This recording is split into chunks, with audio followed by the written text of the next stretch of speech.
Bonjour à tous et à toutes, vous regardez La Mondialette, merci beaucoup d'être avec nous et aujourd'hui c'est une émission spéciale que nous vous proposons au lendemain de la défaite de l'équipe de France face à la Colombie sur le score de 3-2 puisqu'on a l'honneur de recevoir sur notre plateau monsieur Jean-Christophe Cano.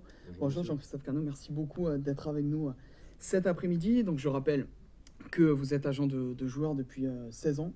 Vous gérez notamment les intérêts des joueurs comme André-Pierre Gignac, Paul-Georges Ntep ou encore Andy Delors, mais vous avez aussi joué à l'Olympique de Marseille de 1987 à 1988 et de 1990 à 1993, c'est ça. Et vous avez aussi été vice-champion de France de Division 2 avec Rennes, c'était en 1990. Et enfin, vous avez été directeur sportif à l'OM au début des années 2000.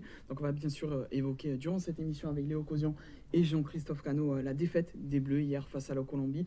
On parlera aussi du métier d'agent, des enjeux d'un statut international sur le montant d'un transfert.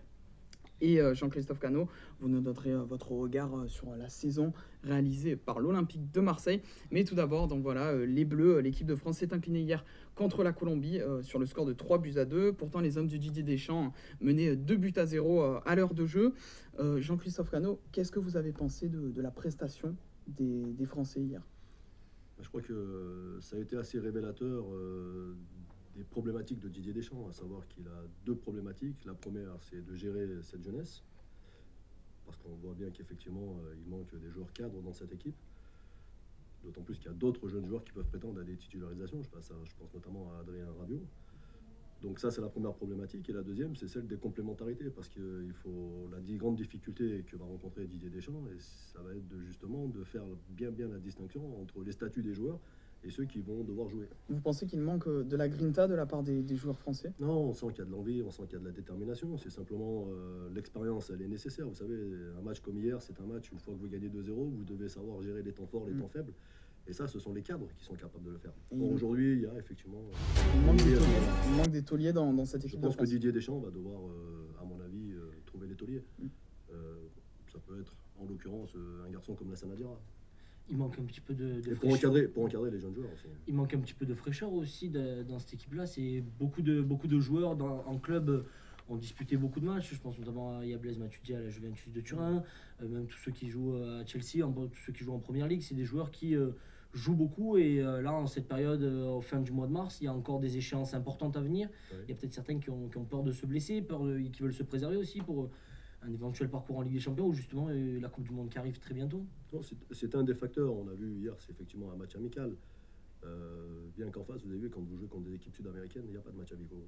Il y a de la grinta. Oui, non, mais c'est parce que l'approche n'est pas la même. Lorsqu'ils portent le maillot, tout de suite, il y a une transformation qui s'exerce. Alors c'est vrai que ce que vous dites, c'est un des facteurs, parce que c'est un match amical, on ne le prend pas de la même façon que si c'était un match capital. Mais je pense qu'hier, ça s'est surtout, situé pas trop au niveau de l'envie ni de l'implication, ça s'est situé dans la gestion des temps forts et des temps faibles. Et Blaise Matuidi a évoqué après le match que ce n'était pas une défaite inquiétante.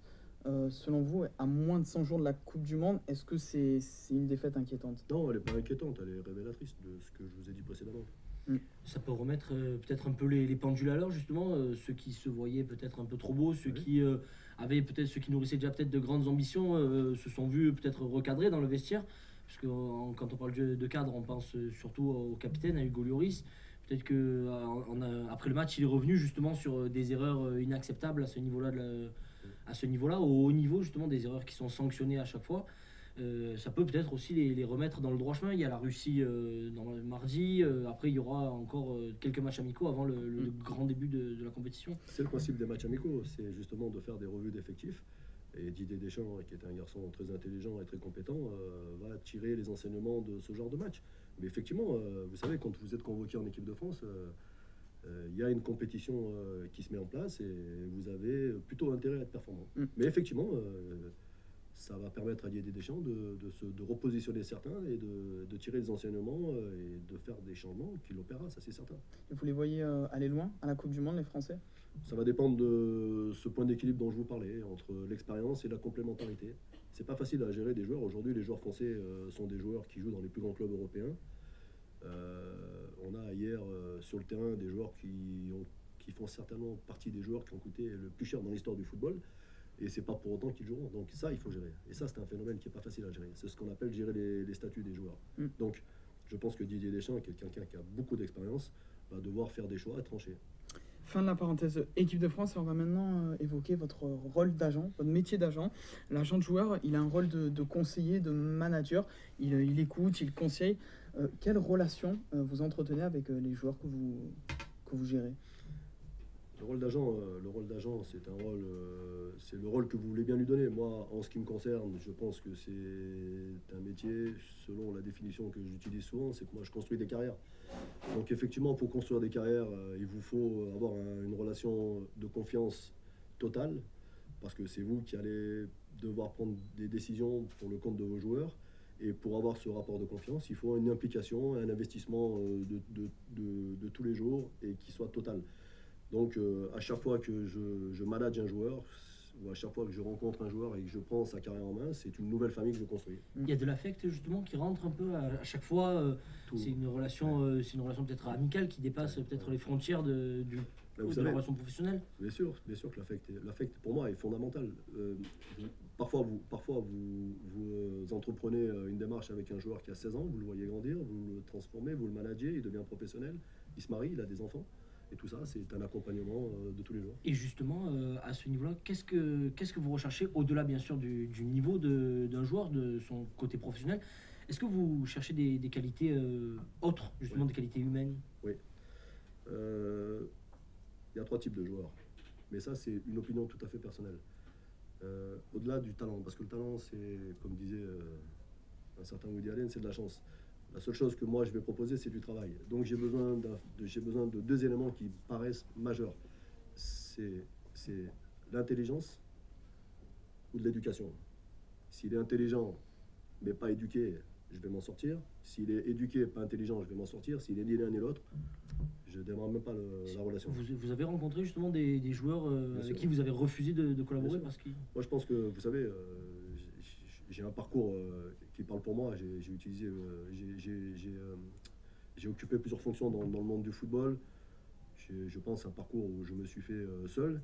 Et aujourd'hui, je m'octroie le droit de pouvoir travailler avec qui j'ai envie. Donc effectivement, j'ai rencontré des gens qui réunissaient pas les conditions qui me permettaient de travailler avec eux, parce que je sais que de toute façon, s'ils les réunissent pas au départ, ça va s'aggraver avec le temps.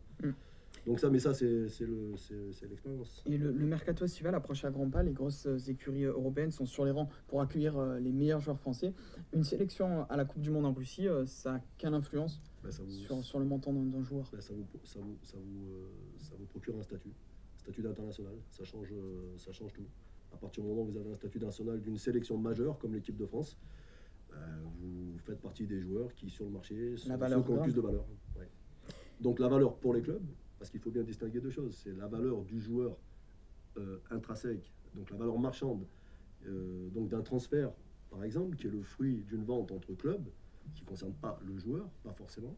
Et puis vous avez la valeur du joueur, qui lui, effectivement, va vouloir accéder aux plus grands clubs, en tout cas les clubs les meilleurs, et qui pourra effectivement postuler aussi à une rémunération meilleure. Et à l'inverse, justement, et là, à l'heure actuelle, il y a des clubs qui se battent pour accéder à la Ligue des Champions. Ouais. Est-ce que, justement, dans le parcours peut-être d'un international, dans le chemin d'un international, qu'il soit français ou étranger, est-ce que c'est pas justement devenu une priorité, cette compétition, la qualification à cette compétition, pour pouvoir justement prétendre à justement un international français, un transfert dans une de ces écuries? Tout dépend de la situation du joueur. Vous avez des jeunes joueurs qui aspirent très tôt à jouer en Champions League, et ça peut s'avérer être un piège, parce que ce qui est important, c'est que le joueur soit terminé, parce que quand vous jouez dans des clubs de niveau Champions League, de très haut niveau, il faut que vous soyez un joueur terminé. Or, un joueur terminé, c'est pas forcément celui qu'on croit. Un joueur comme Kylian Mbappé, par exemple, qui a été transféré de Monaco à Paris Saint-Germain, on sait aujourd'hui que c'est pas un joueur qui est complètement terminé. Alors, il est exceptionnel, il est hors norme, mais on sent que c'est pas un joueur terminé. Alors, il s'agit là de Kylian Mbappé, mais si c'est un joueur moins prestigieux que Kylian, ben vous pouvez à ce moment-là faire des erreurs qui peuvent vous coûter cher dans la stratégie pour la carrière, pour le plan de carrière. Et le prestige il faut faire attention en fait au piège. Le club qui est attractif et qui fait rêver, c'est pas forcément le bon, parce que parfois il y a des paliers, il faut respecter les paliers. Et le prestige du club et son histoire, est-ce que ça influe encore sur la décision d'un joueur? d'aller dans le club? On a changé de monde, hein. Aujourd'hui, les jeunes joueurs, c'est plus les mêmes que ceux d'il y a 20 ans. On est aujourd'hui dans l'ère d'Internet. Pourtant, les recettes sont les mêmes. Alors, effectivement, les joueurs, vous savez, vous avez deux types de joueurs. Vous avez le joueur qui est passionné, qui s'intéresse à tout, qui connaît tous les joueurs, qui connaît tous les clubs, mais qui, à un moment donné, effectivement, va pas rentrer dans la considération de ce qu'est le club historiquement. Puis il y en a d'autres qui le font. Mais ça, ce sont vraiment des cas à part. Mais bon, c'est vrai que en règle générale, le club, ce qui est important, c'est le club, le prestige du club au moment où le joueur va y aller. Et l'un de vos joueurs, Paul-Georges Ntep, vous gérez ses affaires. Donc il a fait le choix de rejoindre Wolfsburg. C'était en janvier 2017. Maintenant, il est en prêt à Saint-Étienne. Et plusieurs clubs français avaient manifesté leur intérêt à cette époque. La volonté de s'exiler hors de France, est-ce que c'est une demande particulière de vos joueurs ou c'est vous qui leur conseillez de s'exiler? Bon, Paul-Georges Ntep, c'est un joueur qui a joué 3 ans à Rennes, qui a un niveau international, qui a eu une grave blessure qui l'a freiné un petit peu dans sa progression. Donc vous vous retrouvez dans le cas typique d'un joueur qui arrive en fin de contrat avec son club et qui à un moment donné doit faire des choix dans les différentes orientations. Le championnat allemand, c'est un championnat qui l'intéresse. Wolfsburg, c'est une grosse machine, c'est un gros club qui a des problèmes de fonctionnement actuellement, mais qui reste une grosse machine. Et puis après, vous avez des notions économiques qui rentrent en ligne de compte. Ce qui veut dire que lorsque vous sortez de Rennes et que vous arrivez en fin de contrat et que vous devez renégocier un contrat qui est un contrat plus important, plus conséquent, en règle générale, ça se fait vers l'étranger. Si on compare deux types d'équipes, la sélection d'équipe de France à l'heure actuelle compte 8 internationaux, 8 internationaux français qui jouent en Ligue 1 à l'heure actuelle. Si on compare avec l'Italie, le chiffre d'Italiens qui jouent en Serie A est de 23 sur 26. Ouais. Est-ce que c'est pas justement plus devenu une idée française, une idée reçue justement de se dire si on veut être repéré, si on veut avoir la chance peut-être de disputer une compétition européenne ou de devenir international, il faut aller s'exporter justement. Est-ce qu'on a peut-être moins confiance en la Ligue 1? Quels sont les 8 joueurs qui jouent dans quel club de Ligue 1? Alors il y a Florian Thauvin, Steve Mandanda qui joue à Marseille. Après il y a Mbappé, Areola et Rabiot qui jouent au PSG. Et les 3 derniers, c'est Sidibé à Monaco et... Oui, c'est le top 3. Quel est le classement du championnat de France? C'est le top 3 français. Est-ce que vous pensez que Paris, Monaco, à un degré moins dans Marseille, mais quand même, aujourd'hui sont révélateurs de ce qu'est le niveau général du championnat de France? Non. Donc là, vous avez effectivement parlé de 8 joueurs qui sont dans les clubs majeurs du championnat de France. Donc forcément, les autres, ils sont à l'étranger. Parce que n'oubliez pas qu'on est un pays exportateur, on a l'une des meilleures formations au monde, mais nos joueurs sont appelés à partir à l'étranger. Parce qu'économiquement, notre marché intérieur ne permet pas de conserver les joueurs. Et mais à l'heure actuelle, justement, des équipes qui ont de l'ambition, on pense à Marseille et Lyon, qui ont de l'ambition, outre le Paris Saint-Germain et Monaco, ils n'auraient pas tout intérêt justement à essayer de conserver ou essayer de récupérer un maximum de joueurs français pour avoir des internationaux? Si, mais alors, ok, très bien. Quelles sont les ambitions de l'Olympique de Marseille? Disputer la prochaine Ligue des Champions, vraisemblablement. Donc, quand on connaît le contexte de l'Olympique de Marseille et qu'on sait quels sont les joueurs qui peuvent amener cette équipe à jouer la Champions League tous les ans et pouvoir prétendre à passer les tours éliminatoires, de quel niveau les joueurs doivent être? Ils doivent être du niveau de Paris Saint-Germain. Si vous avez un jour à l'Olympique de Marseille l'espoir de vouloir gagner quelque chose, un titre de champion ou de pouvoir postuler à la Champions League, alors il faut se diriger vers un recrutement du type Paris Saint-Germain. Est-ce qu'on y est? Et le Paris Saint-Germain lui-même a peut-être pas intérêt aussi à récupérer des formations, des talents français comme ils l'ont fait avec Mbappé, mais ça peut se prolonger. Sauf que le Paris Saint-Germain, vous avez raison de le souligner. Le Paris Saint-Germain, aujourd'hui, ce qu'ils veulent, c'est gagner la Champions League. Pour gagner la Champions League, vous avez besoin de joueurs de classe internationale et classe mondiale. L'AS Monaco, par contre, a cette politique. L'AS Monaco a des moyens de pouvoir faire son marché en France. Il n'y a aucun club, excepté Lyon, qui le fait un petit peu, Marseille également, mais les autres clubs n'ont pas les moyens d'acheter sur le marché français des joueurs capables de pouvoir évoluer en Champions League. Donc ça veut dire que Monaco a effectivement cette politique intelligente de pouvoir venir chercher les joueurs, les meilleurs joueurs. On pense notamment à Lemar, qui est un joueur de classe internationale, mais Lemar, ils sont allés le chercher à Caen. Et Monaco, à chaque fois, est capable de faire une plus grande surenchère que n'importe lequel des clubs français, y compris Marseille et Lyon.